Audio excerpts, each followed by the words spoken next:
ఇవ్వాల్సిందే, లేదంటే నా కూతురు పెళ్ళ ఆగిపోతుంది. అసలే నా కొడుకుని పోగొట్టుకుని పుట్టడు దుఃఖంలో ఉన్నాము. ఇప్పుడు నా బిడ్డ పెళ్లి కూడా ఆగిపోతే ఇక మా ఇంటిల్లి పాతికి చావే గతి. అయ్యో సరే మేడంజీ, ఆడపిల్ల పెళ్లి అంటున్నారు. నాకొక్క వారం రోజులు గడువు ఇవ్వండి. ఎలాగైనా సరే మీ నగలు మీకు తెచ్చిస్తాను. వారం రోజులంటే అమ్మో కుదరదు సెడ్జీ. నాకేదోలా ఈ రోజే తెచ్చివ్వండి. నా కూతురు పెళ్లిలో ఆ నగలు లేకపోతే మగ పెళ్లి వాళ్ళు నానా మాటలని పెళ్లి ఆపేస్తారు సేట్జీ.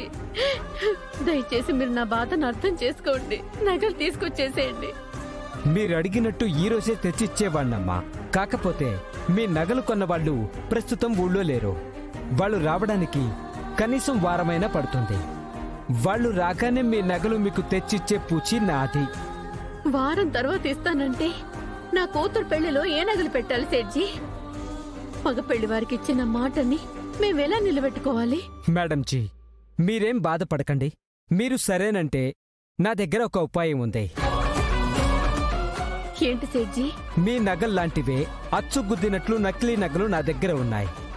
నేను వాటిని మీకిస్తాను. ప్రస్తుతానికి పెళ్లిలో ఆ నగలు వాడుకోండి.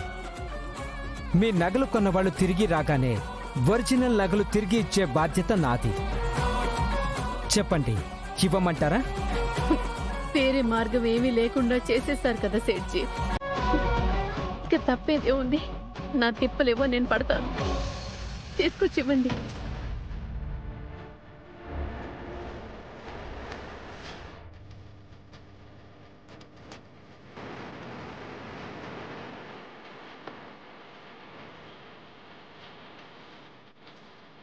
చూసారా, అచ్చం మీ నగల్లాగే ఉన్నాయి. ఎలాంటి సందేహం ఉండదు.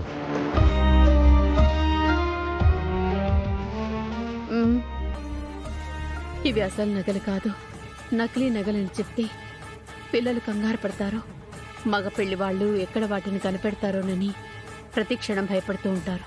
అందుకే ఈ విషయం ఎట్టి పరిస్థితుల్లోనూ ఎవరికీ చెప్పకూడదు. నాలోనే దాచుకుంటాను.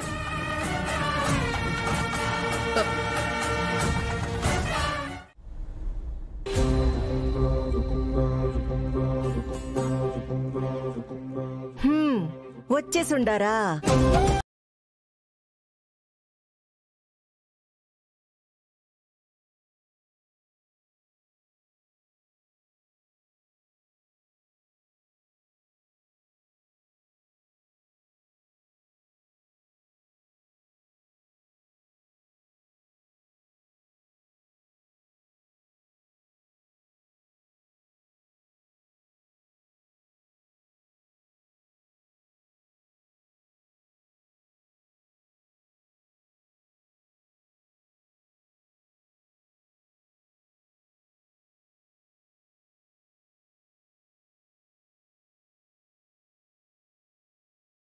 పెట్టాలా? యాడైనా చిన్న తేడా వచ్చినదంటే ఇంటి పరువు పూడుస్తుంది.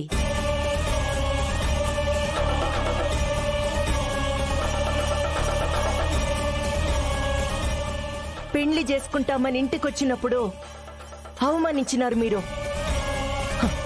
అది కూడా మనసులో పెట్టుకోలేదు మేము. అదేదో బంగారం ఇచ్చిపోదాము, పాప ఇంట్లో ఉండదో లేదో అని నేనొస్తే దానికి మీరు నానా కథలు పడినారు.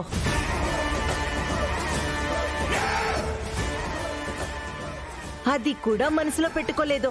ఇదిగో సంగీత్ జరుగుతా ఉండాది.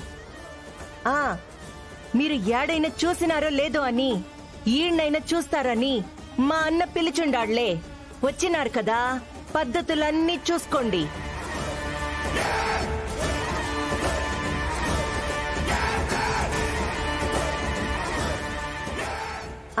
పొండి పొండి, చూస్తున్నారేమి? మళ్ళా మా అన్న వచ్చినాడంటే వాళ్ళకి మర్యాదలు చేయలేదని నా మీద అరుస్తాడు. పోండి పోండి పోండి.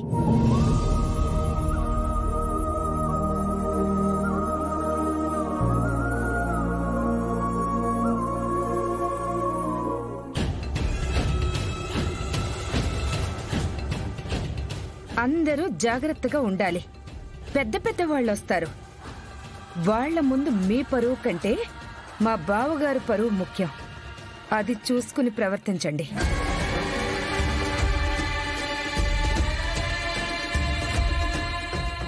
పరువు అంటే వాళ్ళకి తెలిస్తే కదత్తా పరువు పోకుండా ప్రవర్తించడానికి.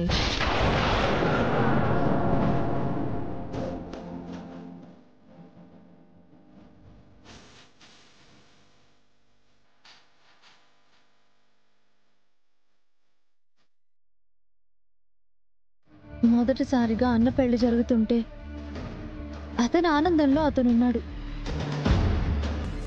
అలా ఉండటం నాకు నచ్చలేదు. కానీ ఏం చేయాలి? అతను ఉండడానికి లేదు అని మనం చెప్పలేం కదా.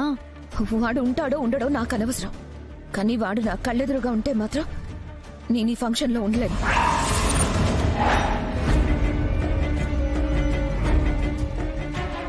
ఫంక్షన్కే ఇలా ఉంటే రేపు పెళ్లి చేసుకుని ఈ ఇంట్లో కోడలిగా ఉండాలక్క. అప్పుడు ఎలా చేస్తావు నువ్వు? ఈ ఇంటి కోడలిగా అడుగు పెట్టాక అతను అడుగడుగునా కనిపిస్తూనే ఉంటాడు. అతని మీద కోపంతో నువ్వు ఇంట్లో సంతోషంగా కాపురం చేయగలుగుతావా? అతని గురించి ఆలోచిస్తూ ఉంటే ఎలా అక్క? నా మాట వినక్క. నువ్వు ఇష్టపడి చేసుకుంటున్నావు. నువ్వు బావతో సంతోషంగా ఉండి చాలు. అతనితో నీకెందుకు? నువ్వు బావతో సంతోషంగా ఉండి చాలు. అతనితో నీకెందుకు? ఇక్కడ నేను నీకెంతో, అక్కడ అతను బావకంతా.